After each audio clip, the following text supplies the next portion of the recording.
kita sekarang belajar tentang kenapa sih orang bisa menjadi Lego nih ya, jiwanya tuh stuck aja nih di dunia gitu ya. Terus apa? Kenapa juga orang tuh bisa menjadi immortal gitu ya?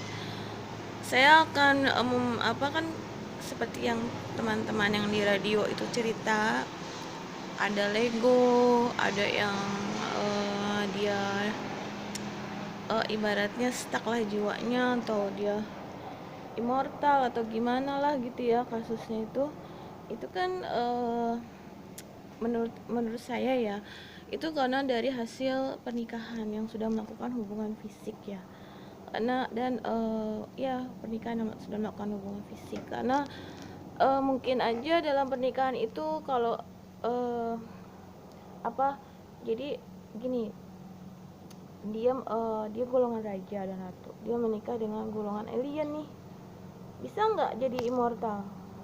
Bisa, karena setiap orang yang golongan raja atau ratu itu dia membawa uh, apa ya, kalau dibilang itu uh, kekuatan dari nenek atau kakek leluhurnya lah gitu ya.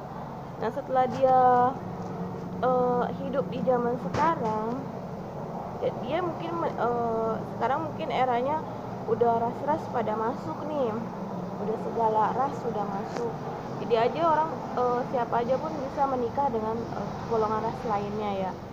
Nah itu bisa menyebabkan immortal atau bukan immortal aja, jadi dia dia jadi Lego, dia mati nanti dia jadi Lego lagi, jadi Lego lagi, jadi Lego lagi. Itu risetnya. Untuk lebih jelasnya itu ditanyakan kepada para ilmuwan atau dokter yang menangani kasus tersebut, karena mereka kan lebih terperinci oleh data dan oleh apa alat-alat yang udah mereka punya gitu ya. Kalau menurut riset saya selama 13 tahun ya itu karena pernikahan dan hubungan fisik yang menyebabkan seseorang bisa menjadi immortal atau Lego. Dan bisa juga yang kedua karena dari fenomena alam. Dia kerjanya di NASA atau di bagian NASA atau astronot, terus dia ketemukan fenomena baru. Tiba-tiba dalam suatu ketika dia ketemu dengan molekul-molekul yang menyebabkan dia jadi immortal, ada tuh dalam luar angkasa itu. Wah, bukan film aja, ini udah termasuk faktanya ya. Nah sekarang cek lagi yang untuk lebih jelasnya tanyakan untuk kasus yang di negara Eropa. Nah itu kan hubungan dengan ID kata elektromagnetik, kita tuh mencari jalan keluar. Kenapa sih ada orang yang nggak mati-mati ya, terus ada orang yang nggak tua-tua, ada orang yang panjang umur, ada yang banyak kasus gini. Kita belajar gitu, kita belajar karena kan kita itu ibaratnya di sini dunia ini seperti dunia sekolah, banyak ras, bukan hanya ras dari manusia aja, tapi percampuran ras yang menyebabkan manusia itu melakukan pernikahan atau melakukan hubungan fisik dengan ras yang lainnya.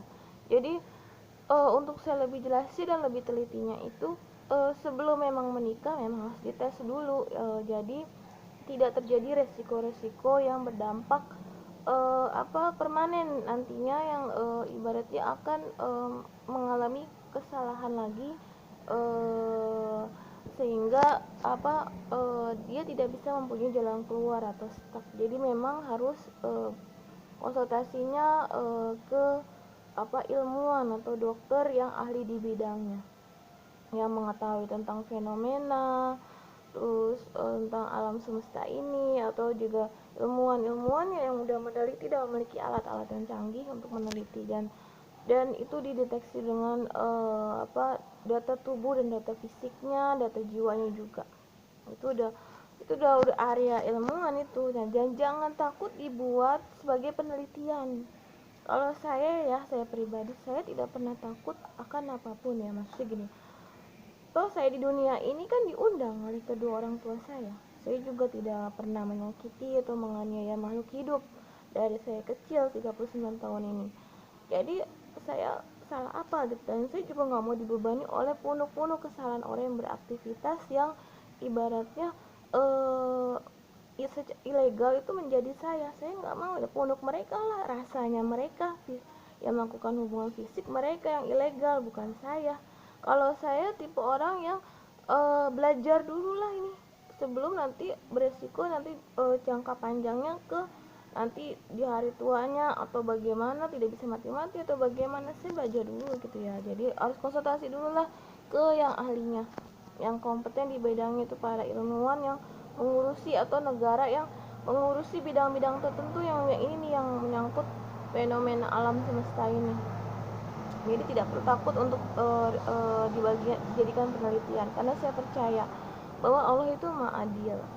Dan Allah Maha Adil, maka diciptakan jalan keluar bagi manusia atau ibaratnya yang jiwa-jiwanya sudah stuck. Nah, kalau Tuhan itu kan goib ya, tidak bisa dilihat, tapi Tuhan itu bisa merasakan keluhannya manusia ini bagaimana. Nah, itu ya Allah lah yang kita tuh sebagai manusia biasa yang punya kapasitas kemampuan ibaratnya biasa, ibaratnya kecil di hadapan Tuhan, kita mengadu ke Allah tentang semua permasalahan kita, dan Allah yang menyelesaikannya. Yang itu saya bilang, di bumi ini kan udah termasuk struktural ya, struktural, dan kita beraktivitas itu prosedural juga. Kita bumi ini termasuk struktural dan melakukan aktivitas secara prosedural. Nah, itu fungsi-fungsinya. Jadi kita ini sebagai kecil di hadapan Allah itu, kita ibaratnya mengakui aja kalau misalnya apa gitu keluhan kita, nanti akan dijawab dengan penciptanya Allah Subhanahu wa taala. Karena orang-orang yang pintar seperti ilmuwan itu, dokter atau orang yang mengurus bidang alam semesta itu udah ibaratnya udah dari dia dipanggil oleh Allah Subhanahu wa taala untuk membantu segala permasalahan di dunia. Jadi memang ikatannya udah ke Allah, ke Tuhan ya, udah langsungnya ke Tuhan. Jadi mereka tahu mana yang harus diberikan jalan keluar dan untuk beri petunjuk-petunjuknya.